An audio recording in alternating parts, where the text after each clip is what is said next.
Para saudara-saudari yang terkasih dalam Kristus Tuhan, pada hari Minggu Prapaskah yang kedua ini, kita diajak untuk memperdalam iman kita. Dan masa Prapaskah adalah masa di mana kita merefleksikan dan mempersiapkan hati kita dengan penuh tobat dan selalu memikirkan kasih Tuhan yang besar dalam kehidupan kita setiap hari. Dalam Injil Lukas bab 9 ayat 28b sampai 36, kita menyaksikan momen transfigurasi Yesus yang luar biasa. Dalam peristiwa ini, Yesus membawa 3 muridnya, yakni Petrus, Yohanes, dan Yakobus, naik ke gunung untuk berdoa. Di sana, wajah Yesus bersinar dan pakaiannya menjadi putih berkilau, sementara Musa dan Elia muncul dan berbicara dengannya. Momen transfigurasi ini bukan hanya sebuah keajaiban, tetapi juga mengandung banyak pelajaran yang dapat kita terapkan dalam kehidupan kita setiap hari. Transfigurasi Yesus adalah pengalaman spiritual yang mendalam bagi para murid.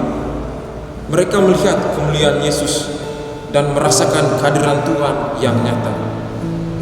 Dalam hidup kita juga sering mencari pengalaman seperti ini. Momen di mana kita merasakan kedekatan dengan Tuhan.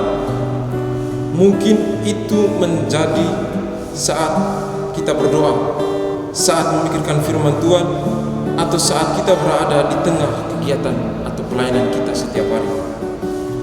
Momen-momen ini bisa menjadi titik balik bagi iman kita, mengingatkan kita akan kasih dan kuasa Tuhan yang selalu menyertai kita. Yesus mengajak muridnya untuk bersamanya mendaki gunung untuk berdoa. Ini mengingatkan kita bahwa dalam perjalanan iman kita tidak sendirian. Kita membutuhkan komunitas atau dukungan dan kebersamaan dengan orang-orang seiman. Dalam kehidupan sehari-hari, seringkali kita menghadapi tantangan dan kesulitan.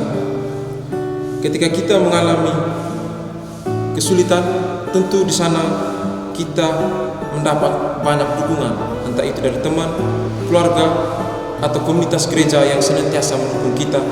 Kita merasa lebih kuat dan berani menghadapi rintangan. Kebersamaan ini adalah anugerah yang harus kita syukuri dan harus kita jaga. Saat Yesus berdoa, suara dari awan berkata, "Inilah anakku yang kukasihi, dengarkanlah dia." Ini adalah panggilan bagi kita untuk mendengarkan suara Tuhan di tengah kesibukan keseharian kita. Dunia saat ini seringkali membuat kita terjebak dalam rutinitas dan gangguan. Namun saat kita meluangkan waktu untuk berdoa dan memikirkan firman-Nya, kita dapat menemukan petunjuk dan arah hidup kita. Suara Tuhan bisa datang dalam bentuk pengingat atau dorongan, atau bahkan teguran yang lembut. Setelah mengalami transfigurasi, para murid merasa ketakutan dan bingung. Ini adalah reaksi yang wajar ketika kita dihadapkan pada sesuatu yang luar biasa dan tidak biasa. Dalam kehidupan sehari-hari, kita juga sering mengalami ketakutan dan keraguan, terutama saat menghadapi perubahan atau tantangan baru. Namun, sama seperti Yesus yang menghibur para murid dengan mengatakan, "Jangan takut." Kita juga perlu mengingat bahwa Tuhan selalu ada untuk menenangkan hati kita. Ketika kita merasa tertekan atau cemas, kegelisahan bahwa Tuhan menginginkan yang terbaik untuk kita. Dia mengajak kita untuk mengandalkan dan tidak membiarkan ketakutan menghalangi langkah kita. Dengan iman yang kokoh, kita bisa menghadapi segala sesuatu yang datang dalam hidup kita. Para saudara-saudari yang terkasih dalam Kristus Tuhan, renungan yang saya bawakan dalam Injil Lukas bab 9 ayat 28b sampai 36 mengajak kita untuk memikirkan pengalaman spiritual, pentingnya kebersamaan dalam mendengarkan suara Tuhan.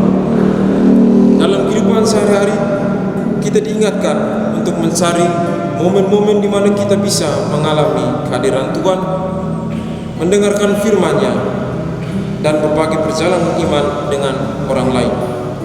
Dengan demikian, kita dapat mengalami transformasi dalam hidup kita, menjadi pribadi yang lebih kuat dalam iman dan lebih peka terhadap kehadiran Tuhan di sekitar kita.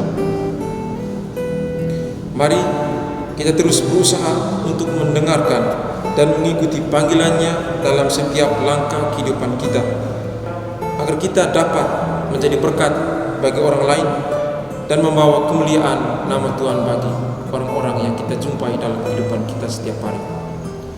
Semoga Tuhan memberkati kita.